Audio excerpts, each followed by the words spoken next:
بسم اللہ الرحمن الرحیم الحمد للہ رب العالمین والصلاة والسلام علی سید الانبیاء والمرسلین وعلی آلہ الطیبین الطاہرین سیما بقیت اللہ فی الارضین ولعنت اللہ علی اعدائہم اجمعین من الآن الى یوم الدین. ایک صلوات پڑھ اللہم صلی علی محمد وآل محمد. اما بعد قال رسول اللہ صلی اللہ علیہ وآلہ انا لقتل الحسین حرارتا فی قلوب المؤمنین لا تبرد ابدا. ایک صلوات پڑھ دیجیے. اللہم صلی علی محمد وآل محمد. سب سے پہلے خدا کا شکر ادا کرتے ہیں کہ اس نے ایک دفعہ پھر آپ مومنین کی زیارت کا شرف بخشا، ایک دفعہ پھر یہ نعمت عطا کی کہ فرش عزا میں کچھ دن آپ کی خدمت میں حاضر ہو سکیں. دیکھیے، ماہ محرم، ماہ سفر وہ ماہ ہیں کہ جن کی پیشن گوئی پیغمبر اکرم صلی اللہ علیہ وآلہ وسلم نے اللہم صلی علی محمد وآل محمد اپنی زندگی میں کر دی تھی. آپ نے فرمایا تھا کہ شہادت امام حسین میں، اس شہادت میں مومنین کے دلوں میں ایک حرارت ہے. اس شہادت کی وجہ سے مومنین کے دلوں میں ایک حرارت پیدا ہوگی جو کبھی بھی خاموش نہیں ہوگی. بے شک. سبحان اللہ. بہت خوب. دیکھیے، یہ جیتا جاگتا ثبوت ہے آپ کے سامنے. یہ حرارت آج آپ خود گھروں سے چل کر نہیں آئے، کوئی عشق ہے جو آپ کو لاتا ہے. آپ کسی اور جگہ پر، کسی جگہ پر بھی کوئی جلسہ، کوئی اور چیز، کتنی پبلسٹی کر لیجئے، مومنین اس طرح سے یا لوگ اس طرح سے نہیں آتے. یہ وہ حرارت ہے دلوں کی، وہ قوت ہے دلوں کی جو مومنین کو اس فرش عزا پر لے کر چلی آتی ہے. دیکھیے، اس ماہ کو، ان ماہوں کی، ان جو ماہ سفر اور ماہ محرم ہے، اس کی اہمیت کو سمجھیے. اگر ہم اس کی اہمیت کو نہیں سمجھیں گے تو ہم اس سے فائدہ نہیں اٹھا پائیں گے. عموماً جب ہم کسی چیز کی اہمیت کو سمجھنا چاہتے ہیں تو کسی چیز سے کمپیئر کرتے ہیں. کسی بھی چیز کی ویلیو کو سمجھنا ہو تو کسی چیز سے کمپیئر کرتے ہیں. ماہ مبارک رمضان کو خدا نے فضیلت کا مہینہ قرار دیا. آئیے آکے آج ہم ماہ محرم اور ماہ سفر کو ماہ رمضان کے ساتھ ایک کمپیریزن کریں. دیکھیے، میں اس بات کا قائل ہوں اور میں نے اکثر علماء سے سنا ہے کہ آپ ان عزاداری کو صرف ایک الگ چیز نہ سمجھیے، یہ عبادات ہیں. آیت اللہ حائری جو کہ مؤسس ہیں، فاؤنڈر ہیں حوزہ علمیہ قم کے، وہ کہتے تھے کہ عزاداری گو کہ ایک مستحب عمل ہے، لیکن ایک ایسا مستحب ہے کہ جس کے پیٹ میں ہزاروں واجب چھپے ہوئے ہیں. بہت خوب. یہاں پر میں آپ کے سامنے ایک عاشق کا کچھ جملہ کہنا چاہتا ہوں. کہتے ہیں کہ جس طرح ماہ مبارک رمضان نزول قرآن کا مہینہ ہے، ماہ محرم و ماہ سفر نزول اطرت کا مہینہ، اطرت کا نزول ہوتا ہے۔ جس طرح ماہ مبارک رمضان میں ایک آیت کا ثواب ایک قرآن پڑھنے کے برابر ہوتا ہے، اسی طرح ماہ محرم و ماہ سفر میں ایک آنسو کا ثواب تمام گناہوں کو بخشوا دیتا ہے۔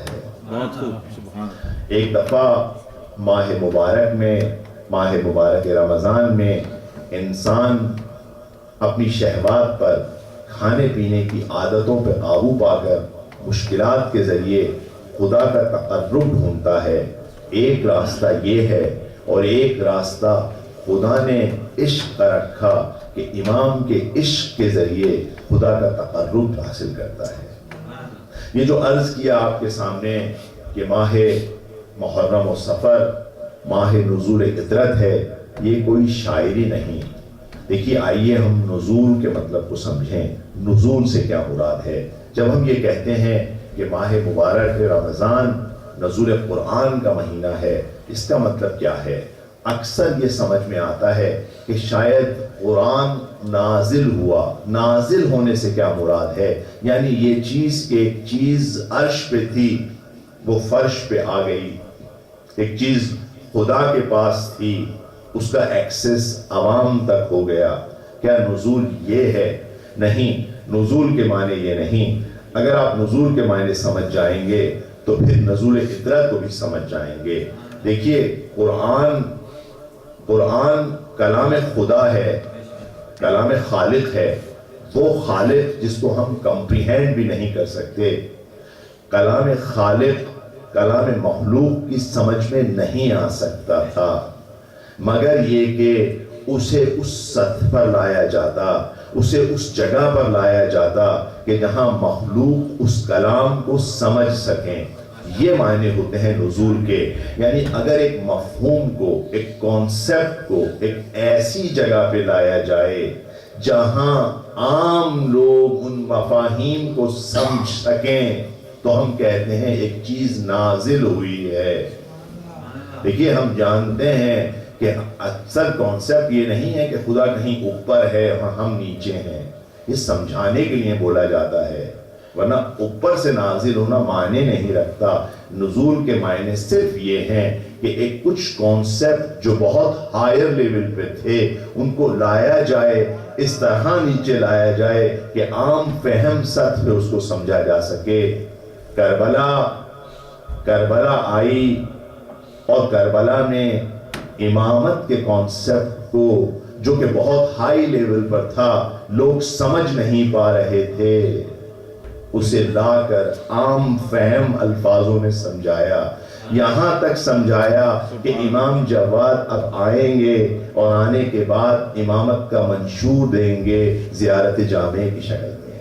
یعنی ماہ مبارک محرم اور سفر ماہ نزول اطرت ہے۔ اطرت جسے پہچانا نہیں جاتا تھا اسے محرم آئے گا، سفر آئے گا کربلا کے واسطے، امام حسین کی شہادت کے واسطے لوگوں کو سمجھائے گا۔ ایک سوال پر اللہم صلی علی محمد وآل محمد۔ دیکھیے، اس کی ضرورت کیا تھی؟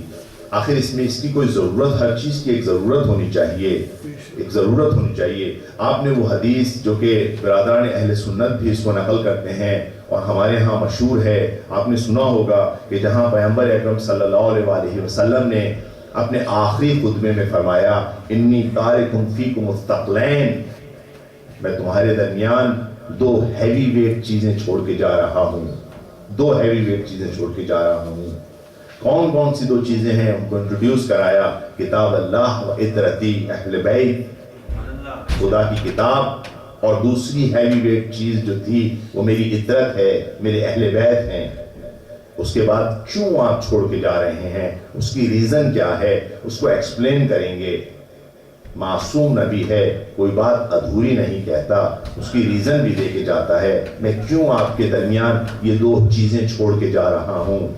فرمایا کنڈیشنل ہے یہ، ان تمسکتم بہما، اگر تم ان دونوں سے اٹیچ رہو گے لن تضلوا ابدا، کبھی گمراہ نہیں ہوگے، کبھی گمراہ نہیں ہوگے۔ جس اپنے بچوں کے لیے تھوڑا سا اس کو میں صرف 2 منٹ میں انگلش میں ایکسپلین کر دوں۔ ماہ مبارک محرم and Safar is like the descendant, is like Mah Ramadan was Nazul al-Quran. This Mah is for Nazul Ahl al-Bayt. The concept was on a higher level and Allah wanted to explain it for the lower level. That's why Allah did in Ramadan brought this Quran on a lower level. In the Mah Muharram, Karbala came and presented the concept of Imama so people can understand this concept. Why this is important? Because Prophet Muhammad sallallahu alaihi wasallam said, Allahumma salli ala Muhammad wa ali Muhammad, that if you try not to be astray, then you have to be attached between these two things, Kitabullah wa Itrati Ahl Bayt. دیکھیے پیغمبر نے چاہا کہ امامت سمجھائی جائے، جب آیات نازل ہوئیں اہل بیت کے لیے تو پیغمبر کا دستور یہ ہو گیا کہ ہر وقت نماز سے جب فارغ ہوتے تھے حضرت زہرا سلام اللہ علیہا کے دروازے کے سامنے گزرتے تھے تو کھڑے ہو کے سلام کرتے تھے، السلام علیکہ یا اہل البیت النبوہ، تاکہ بیان کر سکیں کہ اہل بیت نبوت کون ہیں۔ لیکن لوگ تیار نہیں ہیں اہل بیت کو پہچاننے کے لیے، ان کے مقام کو پہچاننے کے لیے، لہٰذا کربلا کی ضرورت پیش آئی۔ کربلا وہ ٹرننگ پوائنٹ تھا جہاں لوگوں نے امامت کو سمجھنا شروع کیا۔ ایک صلوات بھیج دیجیے۔ اللہم صلی علی محمد و آل محمد۔ ہر چیز کی ایک ریزن ہوتی ہے، جیسے پیغمبر اکرم صلی اللہ علیہ وسلم نے کہا کہ آپ ان دونوں سے اٹیچ رہیں گے تو گمراہ نہیں ہوں گے۔ یہ گمراہی کیا ہے؟ یہ گمراہی کیا ہے؟ دیکھیے اگر ہم اپنے ڈیزائن کو دیکھیں، بعض اوقات جب ہم کسی چیز کو نہیں سمجھ سکتے then we have to consult with the designer، اور ڈیزائن جو ہمارا ہوا ہے وہ ڈیزائن کس طرح سے ہوا ہے۔ میں ان لفظوں کو، ان آیات کی تکرار پہلے بھی کئی دفعہ کر چکا ہوں، دوبارہ کروں گا۔ بچوں کو بھی بڑوں کو بھی یاد ہے کہ اگر کسی شخص کا انتقال ہو جائے تو ہم کیا کہتے ہیں؟ انا للہ و انا الیہ راجعون۔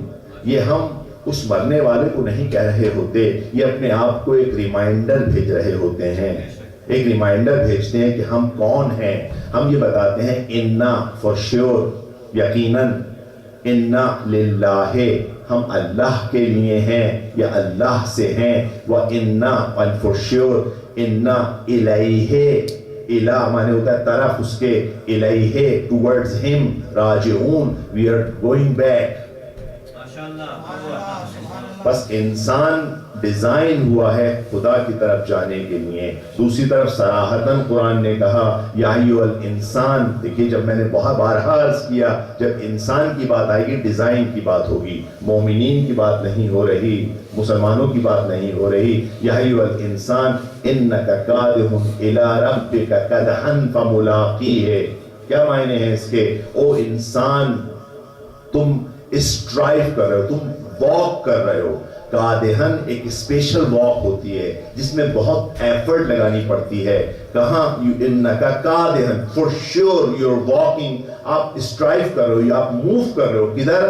الی ربک، ٹورڈز یور لارڈ، آپ اپنے لارڈ کی طرف جا رہے ہو۔ پھر اس کا نتیجہ کیا ہے؟ فملاقی ہے، حتماً آپ اس سے جا کے ملاقات کرو گے، آپ اس تک پہنچو گے۔ بس ہمیں پتہ چلا ہمارے ڈیزائن کے مطابق یہ ہے کہ ہمارا ڈیزائن یہ ہے، چاہیں یا نہ چاہیں ہماری ایک حرکت ہے، ہم ایک موومنٹ رکھتے ہیں۔ موومنٹ کس میں ہے؟ ہماری سول میں ایک موومنٹ ہے۔ وہ سول کہاں جانا چاہتی ہے؟ خدا تک جانا چاہتی ہے، خدا تک جانا چاہتی ہے۔ جب جانے کا ایک راستہ ہونا چاہیے، جانے کا ایک راستہ ہونا چاہیے، جانے کے لیے ایک شناخت ہونی چاہیے، اس راستے کے لیے راستے کو طے کرنا ایک ہی راستہ ہوگا، ایک سے زیادہ راستہ نہیں ہوگا، اس کے لیے شناخت چاہیے، اس کے لیے پورا دین اس کے لیے ڈیولپ ہوا ہے۔ دیکھیں اس حدیث کی اہمیت کو سمجھیے، پیغمبر فرما رہے ہیں میں تمہارے درمیان 2 ہیوی ویٹ چیزیں چھوڑ کے جا رہا ہوں، یعنی 2 بہت بڑے ٹیبلٹ چھوڑ کے جا رہا ہوں، یہ سائن بورڈ چھوڑ کے جا رہا ہوں، بہت بڑے 2 GPS چھوڑ کے جا رہا ہوں۔ ان 2 GPS کو اگر آپ فالو کرو گے you will reach to your destination۔ دیکھیں یہ ہے گمراہ نہ ہونا۔ میں اگر آپ کے سامنے یہ کہوں، کسی بچے کو بولوں دیکھیں بیٹا میں آپ کی گاڑی میں ایک GPS اٹیچ کر کے جا رہا ہوں، اگر تم اس GPS کی طرف نگاہ کرو گے تو ڈیسٹینیشن پہ پہنچ جاؤ گے۔ یہ ہے اٹیچمنٹ کا طریقہ۔ لیکن اگر آپ GPS پہ نگاہ نہیں کریں گے، آپ گاڑی چلا رہے ہیں اور باتوں میں لگے ہوئے ہیں، مستیوں میں لگے ہیں، کھانے پینے میں لگے ہوئے ہیں، تو گاڑی کہیں اور چلی جائے گی، گاڑی کہیں اور چلی جائے گی۔ دیکھیے ہدایت ضلالت کا کتنا اہم معنی ہے کہ ہم گمراہ نہ ہوں۔ آپ کو یہ بتائیے کہ سب سے بڑی عبادات میں سب سے اہم عبادت کون سی کاؤنٹ ہوتی ہے؟ نماز۔ نماز کا مین کانسیپٹ کیا ہے؟ نماز کس چیز کے بغیر مکمل نہیں ہوتی؟ الحمد کے بغیر نماز مکمل نہیں ہوتی۔ حمد کا مین کانسیپٹ کیا ہے؟ مین کانسیپٹ کیا ہے؟ الحمد کیوں پڑھائی جاتی ہے؟ کیوں خدا چاہتا ہے 10 times ایٹ لیسٹ دن میں آپ الحمد پڑھیں؟ Why you have to recite الحمد 10 times a day؟ الحمد میں کوئی میسیج ہونا چاہیے۔ اسلام لپ سروس نہیں ہے، اسلام کسی ریچول کا مذہب نہیں ہے۔ یقین کیجئے اگر آپ میری ہمراہی کریں گے، میں آپ کے سامنے ایک چیز آپ میرے سامنے لائیے، میں اس کی آپ کو ریزننگ دوں گا۔ یہاں الحمد کی آپ دیکھیے، الحمد کو ریزن آپ دیکھنا شروع کیجئے۔ الحمد کا سینٹرل میسج کیا ہے؟ الحمد کا سینٹرل میسج کیا ہے؟ دیکھیے اس کو آپ ایک مثال سے سمجھ لیجئے، بچے اس مثال سے سمجھ لیں۔ ہم کسی جگہ پر کسی انٹرنیٹ سے کنیکٹ ہونا چاہتے ہیں۔ کنیکٹ ہونے کے لیے ہم کیا کرتے ہیں؟ سب سے پہلے ہم ایک کنیکٹیوٹی سٹارٹ کرتے ہیں، ہم سٹارٹ کرتے ہیں، سٹارٹ کا سوئچ دباتے ہیں۔ یہاں پہ بھی سٹارٹ کا سوئچ دبا رہے ہیں، بسم اللہ الرحمن الرحیم، میں شروع کرتا ہوں اللہ کے نام سے۔ آپ نے پریس کر دیا، آن کر دیا اپنے کس کو؟ اپنے مودم کو آپ نے پریس کیا۔ اس کے بعد آپ نے آنے کے بعد کیا کہا؟ جب آپ کسی جگہ سے کنیکٹ ہو گئے، مودم آن ہو گیا آپ کا، now you have to connect with the server. What you have to do, you have to give an address. یہاں پر آپ کیا کرتے ہیں؟ آپ آ کے بسم اللہ الرحمن الرحیم الحمدللہ رب العالمین۔ میں کس کے پاس میں کس کے کانٹیکٹ کر رہا ہوں؟ کس سے کانٹیکٹ ہے؟ تمام حمد اللہ کے لیے ہے۔ کون؟ رب العالمین، الرحمن الرحیم، جو رحمان الرحیم ہے۔ اب آپ کیا کر رہے ہیں؟ آپ آئی پی ایڈریس لکھتے جا رہے ہیں، ٹائپ کر رہے ہیں www، اس کے بعد آپ نے آئی پی ایڈریس دینا شروع کیا، www.allah، w اینڈ اس کے پیرنتھیسس کے اندر رحمان الرحیم۔ آپ کو اسپیسیفک بہت سارے سرور ہو سکتے ہیں، کہیں کنفیوژن نہ ہو جائے۔ اب ایگزیکٹ سرور کا ایڈریس دینا ہے آپ نے، مالک یوم الدین، آپ نے ایگزیکٹ سرور کا ایڈریس ڈال دیا۔ جب دے دیا ایڈریس، اس کے بعد آپ نے یہ بتانا شروع کیا کہ دیکھیے مجھے نیڈ کیا ہے، کیونکہ ایک دفعہ آپ کہہ سکتے ہیں میری نیڈ کچھ زیادہ نہیں ہے، آپ کہتے ہیں ایاک نعبد و ایاک نستعین، to only you we worship, to only you we seek help۔ آپ نے کہا مجھے مکمل میرا ڈیٹا، میرے پاس اپنی ہارڈ ڈرائیو بھی نہیں ہے، سب کے سب میں اس کنیکٹیوٹی سے آپ سے حاصل کروں گا، ہر چیز میں آپ سے لوں گا۔ Then what do you do? Now اصل میسج آتا ہے، اصل میسج اب شروع ہوگا، الحمد کا میسج یہاں سے شروع ہوگا۔ ابھی تک صرف کنیکشن تھا، کنیکٹیوٹی تھی، آئی پی ایڈریس تھا، آپ نے اپنی نیڈ بیان کی تھی، یہاں سے آپ شروع کرتے ہیں اہدنا الصراط المستقیم، یہ اصل میسج ہے۔ مجھے سیدھے راستے پر رکھ، مجھے سیدھے راستے پر رکھ۔ دیکھیے اب آئیے واپس امام پیغمبر کی حدیث پر، اگر تم ان دونوں سے اٹیچ رہو گے، if you stay connected with کتاب and اہل البیت، لا تذل ابدا، you will never get astray۔ دیکھیں ہم کیا کہہ رہے ہیں, ہمیں سیدھے راستے پر رکھ, سیدھے راستے پر رکھ. کس کے سیدھے راستے پر؟ اب یہاں بتائیں گے کیا کس کے سیدھے راستے؟ جس کے تیری نعمتیں آئیں. ٹھیک ہے, اور اس کو emphasize کرنے کے لیے, کیونکہ کوئی ہو سکتا ہے دعویٰ کر دے کہ نعمتیں تو کچھ اور پہ بھی آئی تھیں. کہا جائے گا جو وہ نہیں جن کو تم نے جن پہ تیرا غضب نازل ہوا. دیکھ لیجئے کہ جن پہ ہو سکتا ہے کوئی کہہ دے کہ کسی پہ اور پہ نعمتیں آئی تھیں, تو پیغمبر کہہ دیں گے کہ دیکھو اگر جس پہ فاطمہ غضبناک ہوگی اس پہ خدا غضبناک ہوگا. مائنس کرنا شروع کر دیا, کچھ اور کو مائنس کرنا شروع کر دیا, آئیڈینٹیفائی کرانا شروع کر دیا. جن پہ نعمتیں آئیں, جن پہ غضب خدا کا نازل نہیں ہوا, اور جو کبھی گمراہ نہیں ہوئے. ایک صلوات پڑھ دیجئے.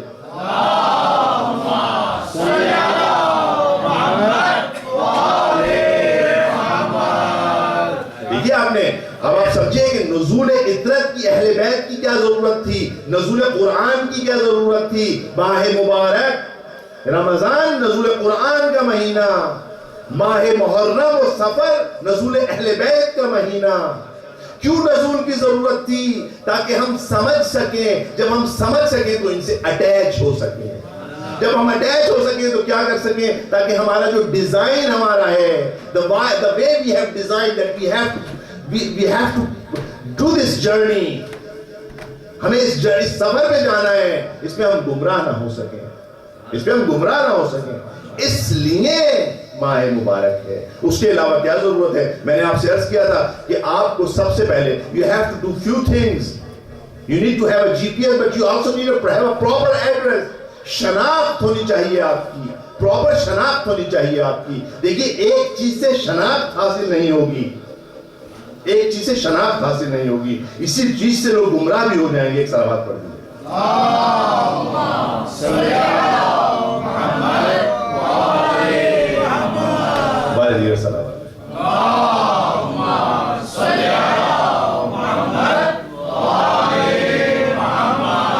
قرآن کی آیت آئے کی بیان کرے گی الرحمن علی العرش استوى.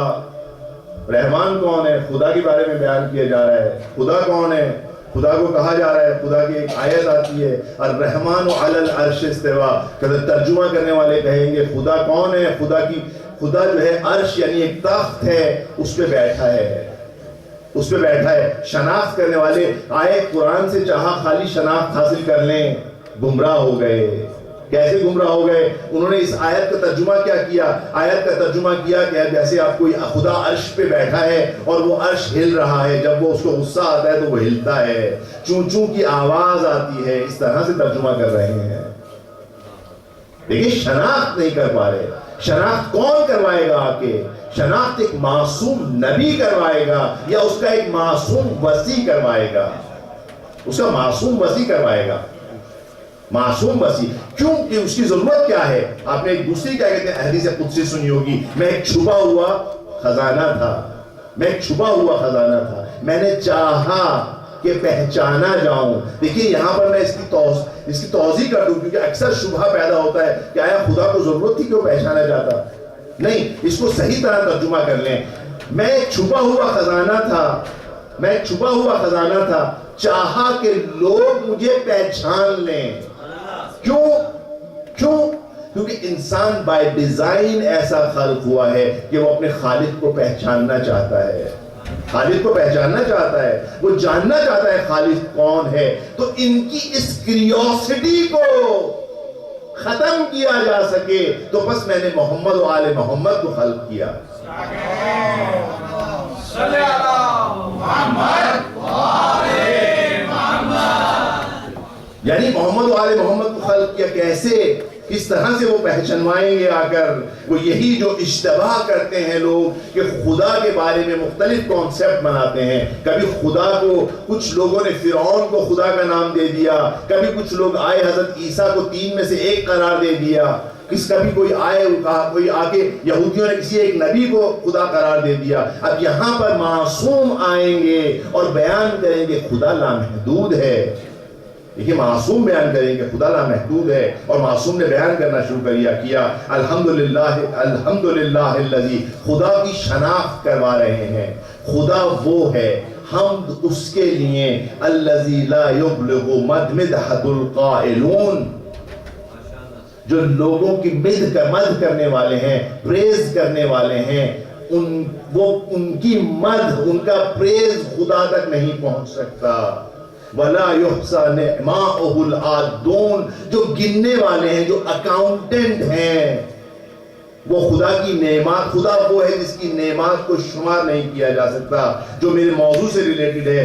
آگے امام آگے بیان کرتے ہیں الذی لیس لصفتہ حد محدود، خدا وہ ہے جس کی صفت کی کوئی حد نہیں ہے۔ یعنی خدا کیا ہے؟ خدا ایک انفینٹ بینگ ہے۔ وَلَا نَعْتٌ مَوْجُودٌ، امام فرما رہے ہیں کہ خدا ایک انفینٹ بینگ ہے۔ آپ اس کو کیسے کمپریہینڈ کر سکتے ہیں؟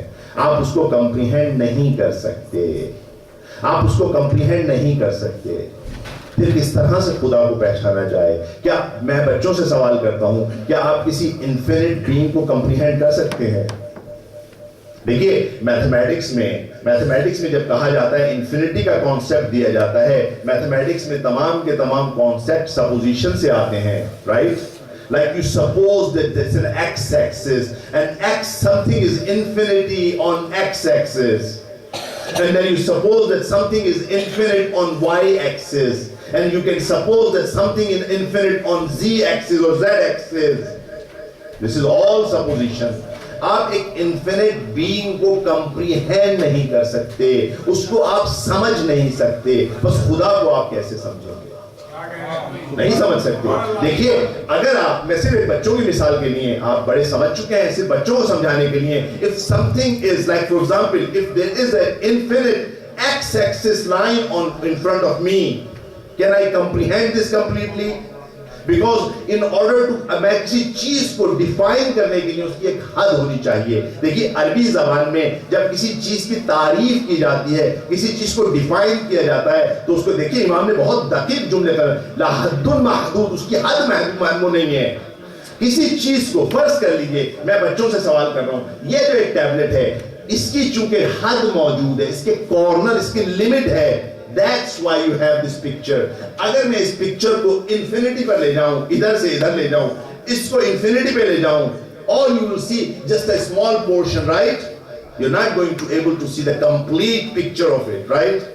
آپ اس کو دیکھ نہیں سکتے۔ اچھا اب یہ ایکس ایکسس پر تھا، اس کو وائی ایکسس پر بھی میں انفینٹی پر لے جاتا ہوں، اور نیچے بھی وائی ایکسس پر۔ اب آپ اس کی چاروں حدیں نہیں دیکھ سکتے، آپ کے سامنے صرف ایک بلیک سی چیز ہے، ٹھیک ہے؟ اب اس کو میں زی ایکسس پہ لے جاتا ہوں، آپ کی طرف لے کے جاؤں، اب آپ دیکھ نہیں سکتے اس کو، اب آپ اس کو دیکھ نہیں سکتے، اب آپ اس کو امیجن نہیں کر سکتے۔ اچھا یہ کون سا بینگ ہے؟ یہ ایک میٹیریل بینگ ہے، اور خدا ایک نان میٹیریل بینگ ہے، اور خدا ایک نان میٹیریل بینگ ہے اور انفینٹ ہے۔ بس خدا کے وجود کو کمپریہینڈ نہیں کیا جا سکتا، نہیں کیا جا سکتا۔ پھر کیسے آپ کے آئموں کو ریکگنائز کروائیں گے؟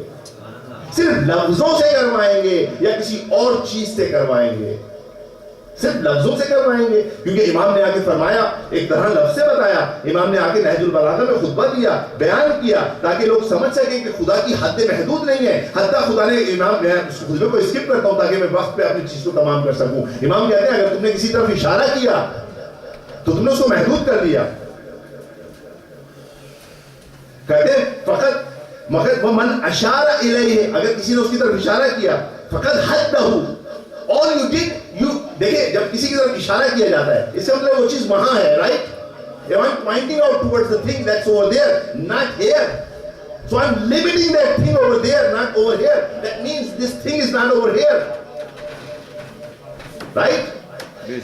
یا آپ کسی اشارہ بھی کئی طریقے سے ہو سکتا ہے، ایک دفعہ آپ ہاتھ کے اشارے سے کرتے ہیں، ایک دفعہ آنکھ کے اشارے سے کرتے ہیں، ایک دفعہ آپ عقل کے اشارے سے کرتے ہیں۔ حتیٰ اگر آپ عقل کے اشارے سے کریں گے، آپ نے کسی چیز کو لمٹ کر دیا، آپ نے اس چیز کو انلمیٹڈ چیز کو لمیٹڈ کر دیا، آپ نہیں ایکسپلین کر سکتے، اس کو ایکسپلین نہیں کر سکتے۔ میں مثال دیتا ہوں، یہ مثال میں پہلے بھی عرض کر چکا ہوں۔ آپ اس وقت سب کے سب اس وقت اپنے ذہن میں ایک ہارس کریٹ کیجئے، ایک ہارس کریٹ کیجئے۔